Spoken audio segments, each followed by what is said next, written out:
Fala, tropa! Você conhece a Rantec Trader? Uma plataforma onde você pode fazer trades simulados com ganhos reais. Saiba mais no link na descrição. Vral! Um minuto, um segundo. O torcedor. Aí eu vou me vestir de torcedor.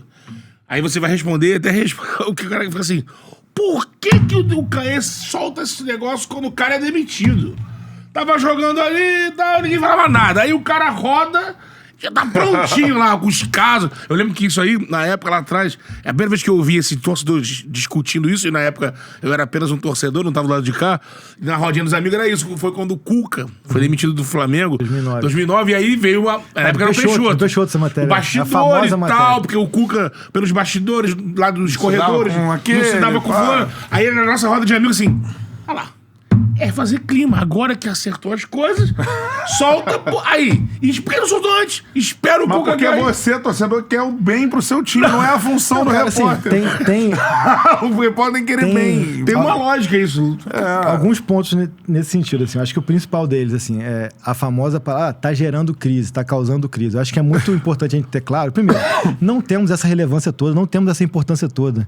Nós somos interlocutores. A partir do momento que a matéria foi publicada, a crise, ou ela já está no seu epicentro, ou ela já até passou. Então, assim, a matéria só existe porque já há uma crise gigantesca, não é a matéria que vai gerar a crise, entendeu? Acho que esse é o ponto central e inicial. Verdade. É igual foi a famosa matéria lá da premiação do Doha. Da premiação do Mundial. Que eu, Eric e Janir trouxemos no dia da final do Mundial. Poxa, mas logo nesse dia, cara, hoje é nesse dia que está acontecendo a merda caos. tá acontecendo agora. Foi nesse dia que o Diego Ribas, o Diego Alves e o Everton Ribeiro se reuniram com a diretoria para cobrar no dia do jogo, que foi pré-treino, atrasou o treino do Jesus. Então, assim, cara... o jogo passar. A gente não pode ir contra o fato. Tem que estar bem apurado, bem redondo. Essa especial a gente esperou o Landim acordar, interpelou o Landim no café. A gente passou a noite inteira virado e tal, não sei o quê. Então, assim, tá bem apurada, escutou os dois lados. Por que eu não vou dar? Aí você não dá e outro dá. Porque se eu dou antes do jogo, vai dizer que é porque criou conflito antes do jogo. Conflito que já existia, né? Não, é assim, o conflito tá lá. Você informar ou não... Exato. Assim, é porque, assim, você informar, o torcedor pode entender algumas coisas. O torcedor, ele quer botar a culpa no sofá? A gente é o sofá. É isso aí, entendeu? É isso aí. A crise já tá ali, entendeu? A culpa não é do sofá na história do casal. Então é esse, eu acho que esse que é o ponto central. E a questão ali, acabou que foi muito marcante nessa minha última passagem pelo Flamengo, de 18 a 22, muitas essas matérias, porque a gente publicou a do Domi no dia que ele caiu, mas antes de cair, publicou a do Paulo Souza, duas, também a única que foi publicada mesmo pós-queda foi a do Renato. Agora, o principal é o seguinte, cara, nem toda informação gera uma notícia, mas uma série de informações vai te dar uma notícia. Então, assim, por que você não falou que o Domi ficou puto porque os caras deram risada lá no treino de vídeo e ele disse que não ia ganhar sempre do River na sorte? Porque se eu solto só essa informação aleatoriamente, aí sim era um detalhe de bastidor que não tinha gerado maiores danos. Agora, quando tem essa informação, com mais uma, com mais duas, com mais três, com mais quatro, e aí você tem que ter o timing, o feeling do timing de que o conjunto de informações, o conjunto de episódios gerou um desgaste ao ponto de que aquele trabalho chegou ao limite. Então, assim, por isso que assim, o timing foi muito correto com o Rogério, foi muito correto com o Domi, foi muito correto com o Paulo Souza, porque assim, a gente deu a matéria na véspera ou na antivéspera da demissão. Então, a gente entendeu, chegou a um ponto, por conta dessa série de episódios de desgaste, que não vai dar mais. Ele vai cair aqui. Assim agora mesmo com o Dorival, onde a gente, antes do jogo contra a Argentina, isso me deixa muito tranquilo, porque antes do 4-1, eu entrei ao vivo no pré-jogo com o Brizola e com o Ricardinho e falei: a CBF quer trocar, avalia uma troca, independentemente de resultado. Mesmo, de repente, se ganhasse da Argentina, como ganhou da Colômbia jogando mal. Por que o Dorival caiu, então? A troca é independentemente de resultado. E, naquela altura, a gente já tinha também informação. E trouxemos no pré-jogo do Sport TV que já tinha tido contato com o Ancelotti, antes do 4-1. Então, assim, foi muito mais uma sequência de desgaste ali, por resultados ruins, performance ruins acima de tudo, e que a CBF entendia que era o momento de trocar. E por vir adiante, uma data FIFA que por si só seria determinante, que ele pegaria a Colômbia e a Argentina, campeã e vice da Copa América. Então, assim, se ele faz 2 jogos muito bons, aí sim você deu uma resposta e ia seguir adiante. Agora, já se sabia que caso acontecesse de maneira não tão positiva a performance, como foi contra a Colômbia mesmo ganhando, havia sim esse desejo de troca, tanto que, repito, os contatos com o Ancelotti voltaram antes do jogo contra a da Argentina. data FIFA, entendeu? Então, assim, a gente traz esse cenário, a gente traz essa leitura, a questão também, a gente falou várias vezes ali na programação e também em matéria por escrito e também participando de programas, que a ausência do Edinaldo na data FIFA já deu ali aquele indício nos bastidores de que a pressão estava no nível extremo, de que ele estava se descolando daquele ambiente para ficar confortável, para tomar uma decisão de saída. Aí fala-se muito, porque assim, a gente tem que estar... Pra não estar ali junto com o Dorival e daqui a pouco o Dorival, valeu. A gente tem que estar atento aos bastidores e aos cenários, porque para poder contra-argumentar os contra-argumentos. E na hora que sair Porque é muito notícia. cômodo falar, poxa, mas ele não estava na data FIFA por causa da eleição. Mas quem marcou a eleição foi ele. A data escolhida pela eleição foi por ele.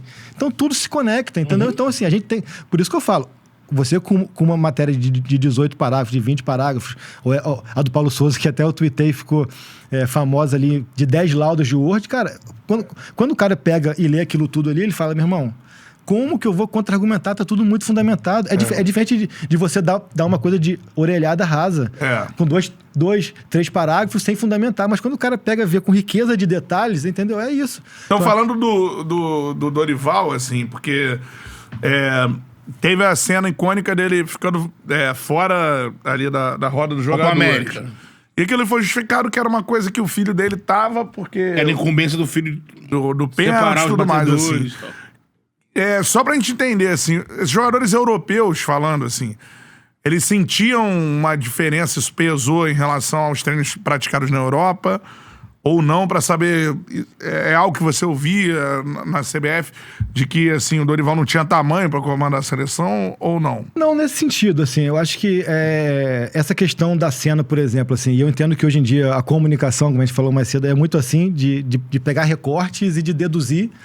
Eu acho que essa cena, ela acabou ficando marcada, emblemática, assim como o tropeção dele pós-coletivo, acaba que vira ali um meme, a gente às vezes perde também o limite do respeito ou não pelos profissionais, mas eu acho que é uma cena que acabou sendo emblemática, porque sim, é uma cena estranha, é uma cena visualmente ali, poxa, o cara parece que tá ali meio que alijado do processo, mas é uma coisa que quando você vai buscar uma coerência com os fatos, você pega na campanha do título do São Paulo também, campeão da Copa do Brasil, outras disputas de pênalti com o mesmo tipo de imagem, com ele também fora da roda. Então, assim, do Flamengo também, contra o Corinthians na final da Copa do Brasil. Então, acho que a gente tem que ter um pouco esse cuidado. Só que hoje em dia tudo viraliza muito rápido.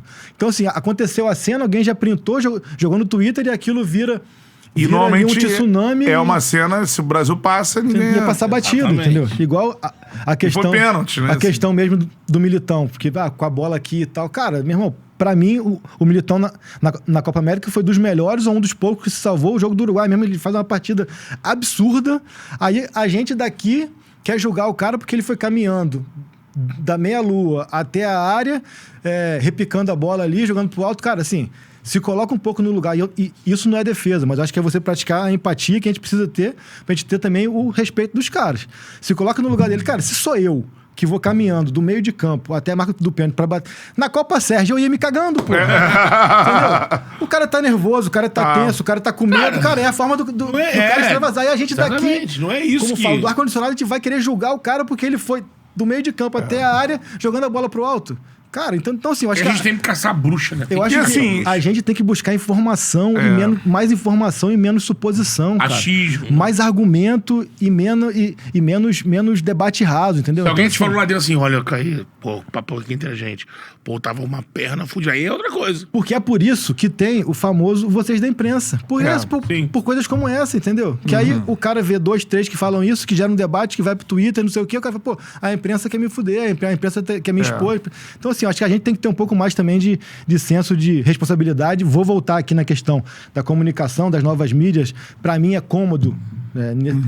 Repito, é uma escolha que eu tenho como profissional, mas também é cômodo porque eu não vivo do like, eu não vivo do engajamento, eu vivo da precisão das minhas informações. Então, cara, você raramente vai me ver comentando sobre coisa, comentando qualquer tipo de coisa, e você vai me ver informando. Eu acho que hoje em dia todo mundo tem uma demanda de ter que comentar tudo, de ter que ter opinião sobre tudo. Cara, claro que eu tenho opinião sobre tudo. Primeiro, eu vou dar, se você me perguntar, a informação, lá ele.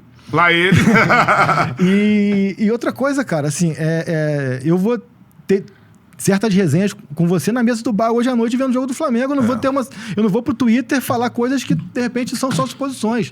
Agora, assim, essa é a maneira que eu escolhi para conduzir minha carreira. Claro. Talvez, se fosse 2 anos atrás, não era assim, 4 não era assim, mas você vai amadurecendo e entendendo a sua relevância dentro de algum cenário pequeno. Acho que hoje em dia todo mundo acha que tem muita relevância, cara, entendeu? Então, assim, e aí por isso que se expõe, por isso que às vezes fala demais. O dia lá do Rafinha com o Romário, gente, pelo amor de Deus, você abria o Instagram, tava todo mundo dando opinião sobre o que o Rafinha falou. Gente, na boa, a tua opinião não é relevante, cara. A tua opinião, ninguém quer saber a tua opinião, cara. Isso aí, mano. Mas Hoje, hoje Todo mundo acha que tem que dar opinião sobre tudo, cara.